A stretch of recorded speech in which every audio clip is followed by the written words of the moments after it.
We're now moving on to the question in the name of Assembly Member Mahfouz, nationalisation of the railways. Can I thank the member for his question? The establishment of Great British Railways is a welcome step towards a simpler, more reliable railway that puts customer close to the centre of everything it does. I look forward to continuing working with the government to shape a statutory role for mayors under Great British Railways, building on the strong existing relationships between TfL, Network Rail and rail operators. I'm also pleased that the role of London Travel Watch will be unchanged. There's no doubt there is a disparity between the quality of services on the non-TfL suburban rail network. We've heard from Senator Tyrrell about some of the challenges, and the rest of London's transport network. TfL has consistently proven that they can improve rail services and rail stations following devolution. TfL currently delivers high-quality rail services via London Overground, which has seen passenger growth of 200% over the last 15 years, and through the Elizabeth line, already the busiest railway in the country. I've been clear about my ambitions to create a London suburban metro system and improve the service offered to customers. A key part of this would be developing improvements to the Great Northern by devolving to TfL the services from Moorgate. Devolution of this service could be delivered relatively quickly and bring substantial customer and economic benefits, in addition to supporting significant housing delivery, most notably as a key enabler to the proposed new town at Crewe Hills in Enfield. TfL will continue engaging with the government, making the case for devolution of rail services to London. Thank you, Mr Mayor, and congratulations on the success of securing the extension for the DLR, which will be really important in terms of developing those new homes and the growth and housing that people are desperate for in our city. You'll be unsurprised to hear I'm going to be coming back to my favourite train line, the Lizzie line and the Ealing Broadway Gap.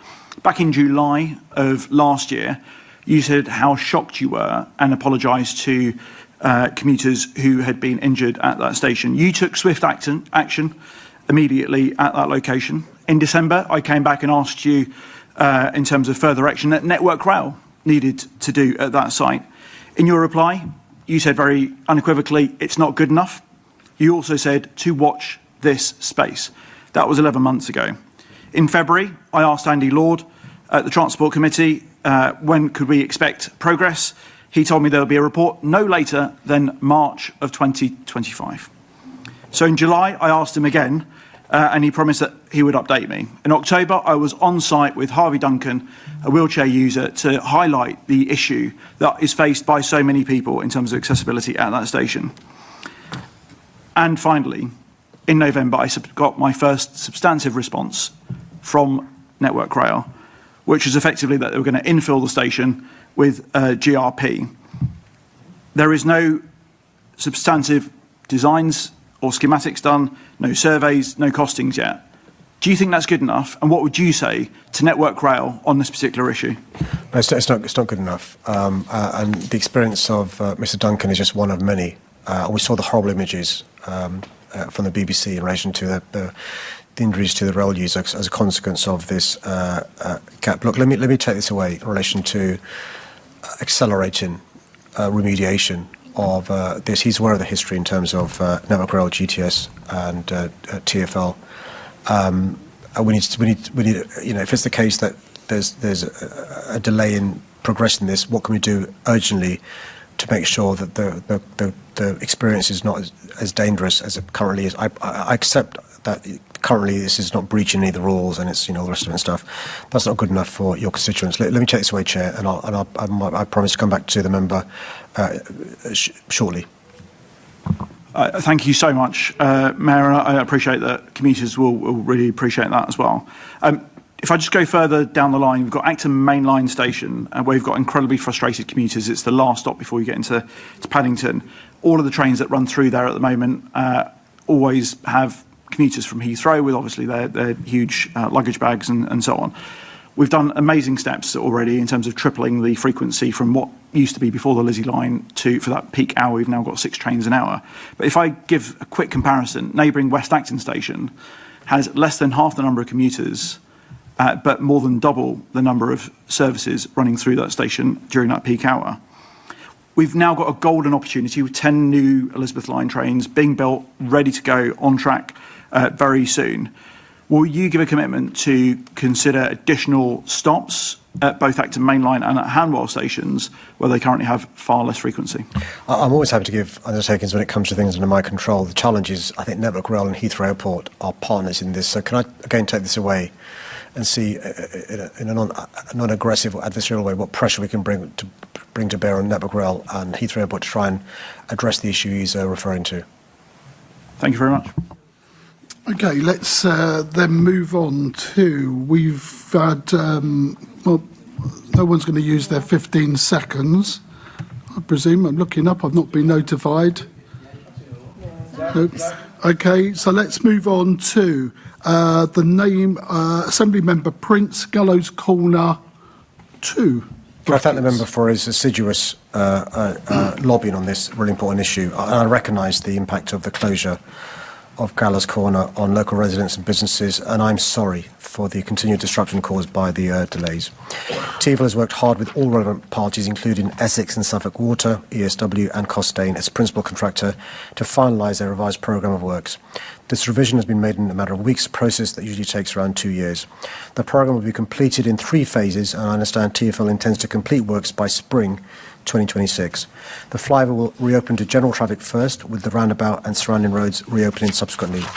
To avoid further disruptive closures in the future, TfL has been coordinating with Essex and Suffolk Water, who are simultaneously replacing a critical ageing water main. Unfortunately, ESW encountered significant problems with the condition of the ground in the area, which has delayed works on the water main and elements of the flyover.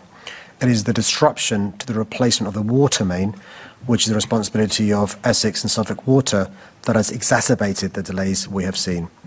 TfL and Costain continue to engage with the most affected businesses and have undertaken a wide range of communications to inform businesses and residents, including 3 letter drops to over 11,000 households and 300 businesses, the most recent being on the 12th of November. TfL has also run a number of drop-in sessions for businesses and residents before the closure, and all businesses were sent a survey to establish access and delivery information to inform logistic plans. I can't speak for Essex and Suffolk Water, but generally speaking, there's no legal framework for compensating businesses for loss of passing trade and creating a one-off scheme with risk setting precedent that can be applied fairly across London. However, TfL is supporting local businesses throughout the works, including regular project updates, business continuity, and assisted delivery arrangements, as well as ongoing engagement with Havering Council. Costain regularly meets with local businesses and runs a weekly update with emergency services. A bus lane through the site has been provided for buses, black cabs and service vehicles. I can tell the member that local businesses can contact the Valuation Office Agency to seek reductions in their business rates, as disruption caused by roadworks may be considered an exceptional circumstance, and TfL is engaging with the Valuation Office Agency directly to understand if and how they can support the VOA in assessing any claims brought forward. Thank you, Mr. Mayor. And we have had some conversation on this offline. Haven't got a lot of time. So I take it that in relation to compensation, the answer is no. And if you can just confirm that, I'll be grateful either way. 2 things. There is this promise of phase 1 and phase 2, which will result in some opening of the roundabout. Could you press TfL and or Suffolk Water to give us some dates on those, so at least businesses have some surety, because what's being planned now will ruin these businesses' Christmas and New Year, which is the most important time that they have. In fact, one of my council colleagues, Councillor Whitney, has actually suggested that maybe during the Christmas and New Year period, the works could stop and the roundabout could be open just for that period to give those businesses a bit of a breather. I don't know if you can answer any of that in 3 seconds. So in relation to compensation, I just don't speak for Essex and Suffolk Water, so I can't, sorry Chair, you're telling me to. Can I suggest that you follow up and share with other members around Sure. the committee, and we do that in writing so you have a written response? And if we could do Thank you, that Chair. quickly, Mr. Mayor. I understand to do that, yeah, Chair. Thank you very much.